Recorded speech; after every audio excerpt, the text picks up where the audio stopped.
In the center of the United States, we find hundreds and hundreds of crabs, and it's hundreds and hundreds of thousands of giant war crabs, waiting for the day Mount Rushmore blinks, and then my crab army will storm Kentucky and liberate all the bourbon factories, in the name of, me. After that, I'll have my swarm of battle cacti invade Scotland, and my platoon of combat bricks do the same in Ireland. And then I'll have all the whiskey production I could possibly need, for at least a couple of weeks.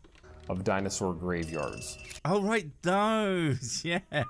Don't worry about what I said, that was ridiculous. Anyway, talking of ridiculous, why are you talking about dinosaurs again, Matty Boom Boom? Is it because you believe something stupid? I mean, there's literally no other reason you say anything ever, so I think it's a solid guess.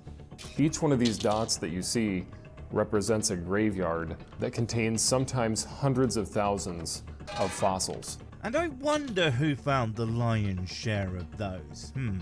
Was it big smart creaty boys using their model of Bible said God did it? Or was it actual scientists doing actual science? Because for some reason, it does never seem to be you guys who discover anything based purely on the idea that Bible is a big true boy. It's almost as if anything that uses the Bible just isn't science. Many of these dinosaurs are found fully intact, and we've discovered that they died from choking on mud. No, we fucking don't. What are you talking about? Oh, right. I know what he's doing. The classic creationist gambit of, instead of doing science at something, they say, hey, I think this looks like X. It must be X, because that superficial reading confirms my narrative. But no, they look like they am drowning line of research is immediately smashed to bits by actual research, which shows the reason for this particular pose being so common in dino fossils. It's because during decomposition, the material along the back of the dinosaur becomes taut and they curl in on themselves. Well, it's either along the back or the spine, but whatever, you get my point. It makes sense when you think about it, but that's the problem. Thinking. It's so difficult, isn't it, Matt?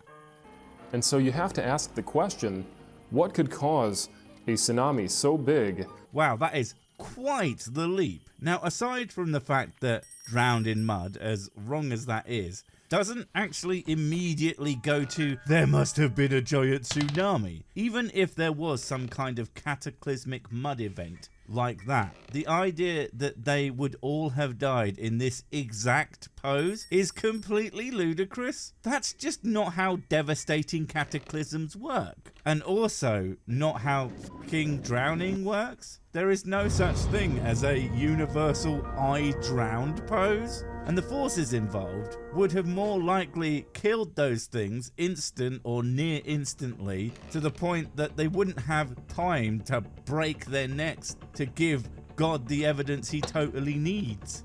In fact, they really should be smashed apart, or at the very least battered and broken, rather than this shit.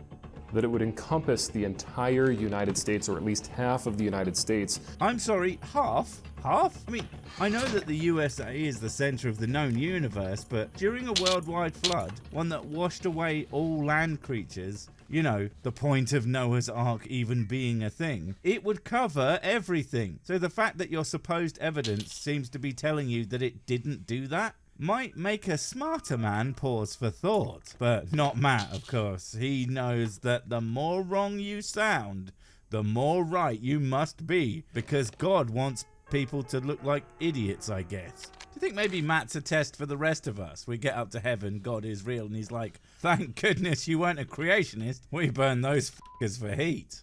And bury hundreds of thousands of creatures and sea life together, all in one large event. That's always one that gets me. There's so many problems when you start thinking about aquatic life when it comes to Noah's flood. First off, why do all the land animals have to get specifically killed on purpose and saved, etc? Although that's not actually what would have happened, seeing as so much aquatic life would have been wiped out in such a flood. I mean, the freshwater creatures alone would definitely have gotten real up. And then there's the fact that different parts of the ocean have different properties, and it would have done similar things to various creatures from those, and none of them get saved by some sort of underwater Noah. Of course, it would make sense that they would have been left out of the writers of the Bible when they didn't really understand or account for the idea, but then that would mean that they weren't divinely inspired, and that can't be right. Must be the work of Satan, I guess.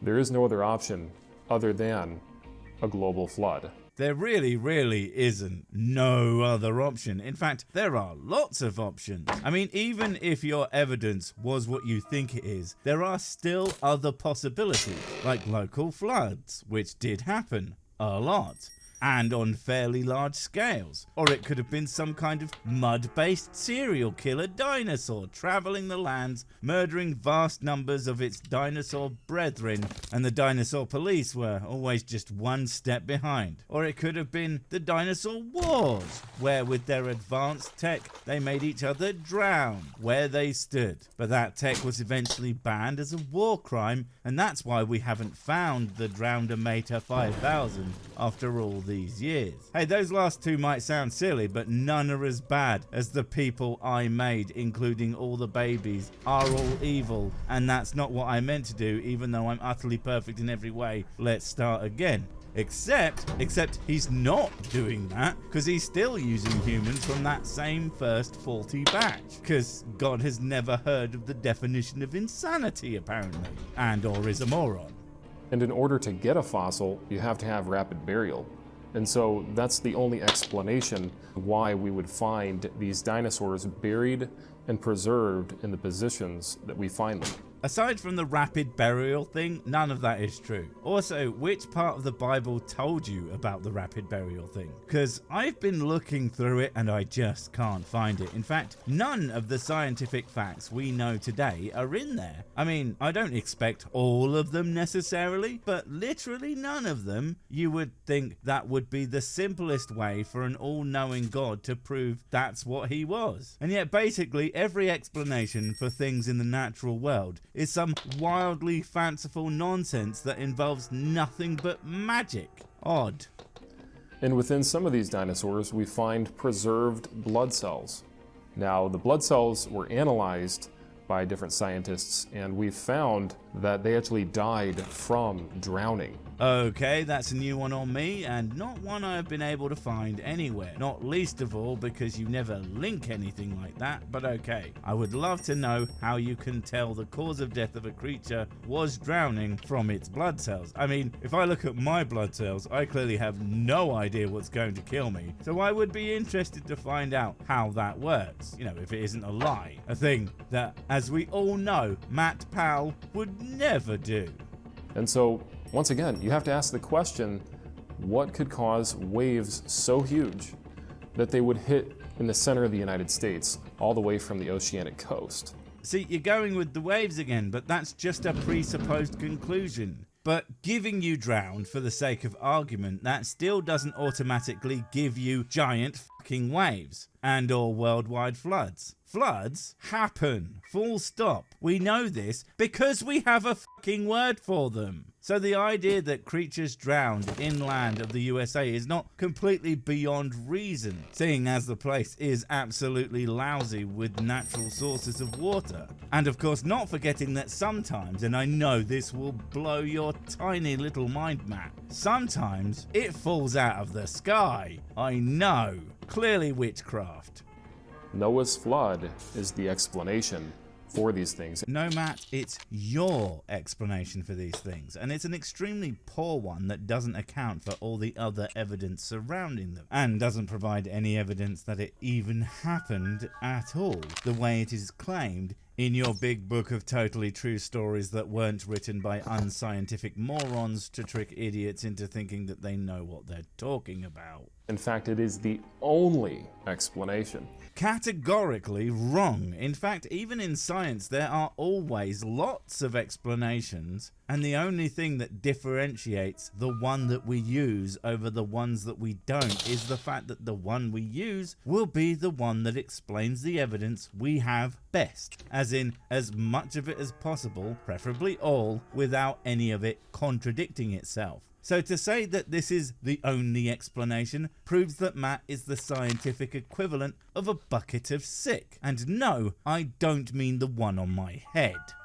And this is why we find whales perfectly preserved on top of mountains. No, it isn't. If that's true, then I would assume the Y of a whale, and I'm thinking fossil, not perfectly preserved, which frankly isn't the same thing, is on top of a mountain is because of fucking plate tectonics. You know, the thing that isn't accounted for in the scientific idea of God did it shut up with all your questions, you Satanist.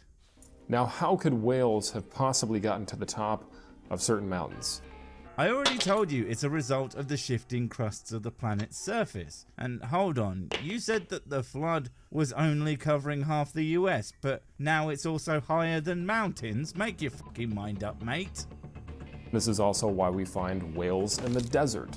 This is why we find clams that are in the closed position that were catastrophically buried on top of Mount Everest. Buried on top of a fucking mountain. I don't know about you, but mountains aren't usually very soft. In fact, they tend to be made out of rock. Now, if something was buried a really, really long time ago and then shifted upwards, that might make sense. And oh, exactly what happened, you fucking doofus. 29,000 feet above sea level. We also find trees going through all of the different layers of supposed geologic time. Jesus, you really are a deeply uncurious individual, aren't you, mate? I see something like that and I think, wow, how did that happen? And I look it up and I read about it and I try my best to understand. However, you see it and go, wow, God did it. Moving on, what an incredibly sad way to exist. There must be so much to life that just passes you by when you have no interest in actually understanding it. Because, of course, you assume you already do understand it, you know, like a smart person does. People think that these layers are millions of years of different time zones. As I understand it, no, they actually don't. While these upright fossils are buried in sedimentary layers, they aren't found in ones millions of years apart. They are either found in one singular large layer or found in layers that form in rapid succession, as you would expect near, say, a volcano, which they are often found by. And not only that, there is often evidence that they began growing again, only to be buried once more when the volcano does a big hot rock poo-poo. And then there's the fact that we see fossilized forests where a tree has been buried and the erosion has worn away the softer material to expose the more solid trees. So it would in fact be entirely possible for a tree to span multiple layers separated by millions of years. Although again, that's literally something no one is saying happened. If you have a tree that was placed there at the time of the formation of the layers around it, that means that the layers are not millions of years of different ages. The placed there wording is a little weird, but I'm going to ignore it because he's so close to the correct explanation. But he's just, of course, going to completely miss it. Yes, Matt, they aren't millions of years apart because that's it. They aren't millions of years apart because not all layers take millions of years to form. Some form rather quickly, but critically, some do take a long time to form and exist and are out there and completely decimate the idea that the planet is younger than the average shelf life of a McDonald's cheese slice.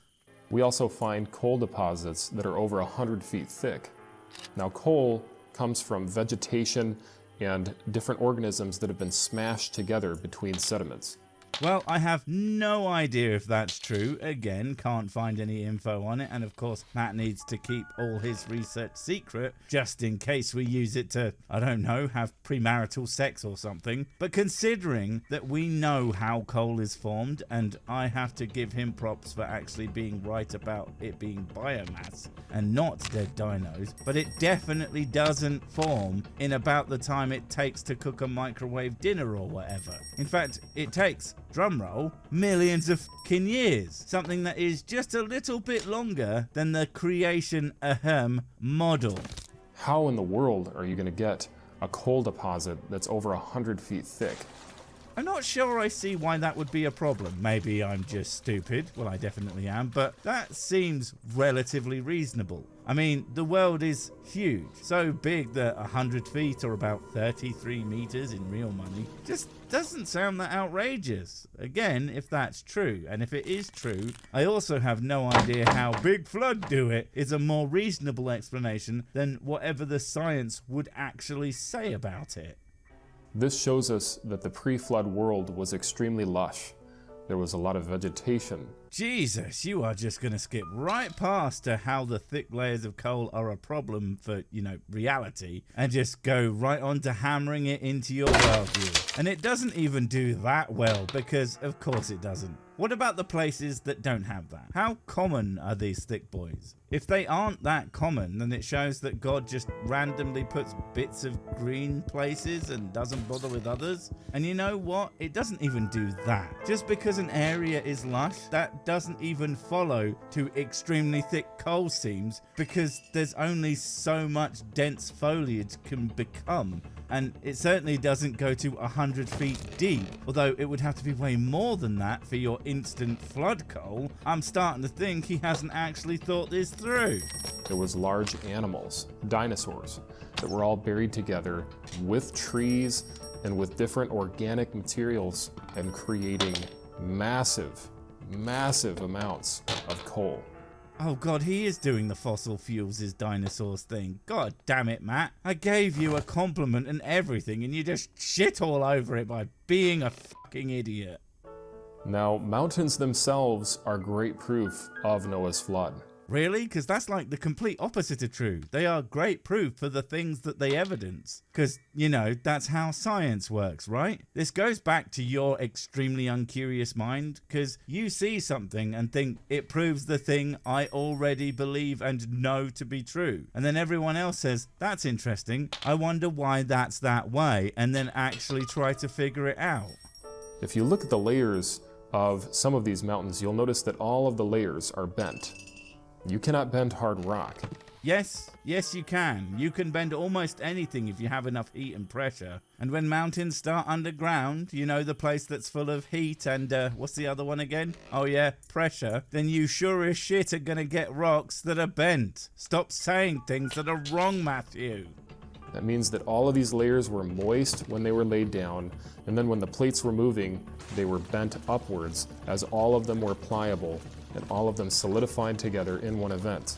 Wait, what? What plates? Is there plate tectonics in creationism? But then how is that even possible? We know the rates at which plates move, and it's fucking slow. They don't move rapidly, so how did this sudden move up high enough to show off your wet bent rocks thing work?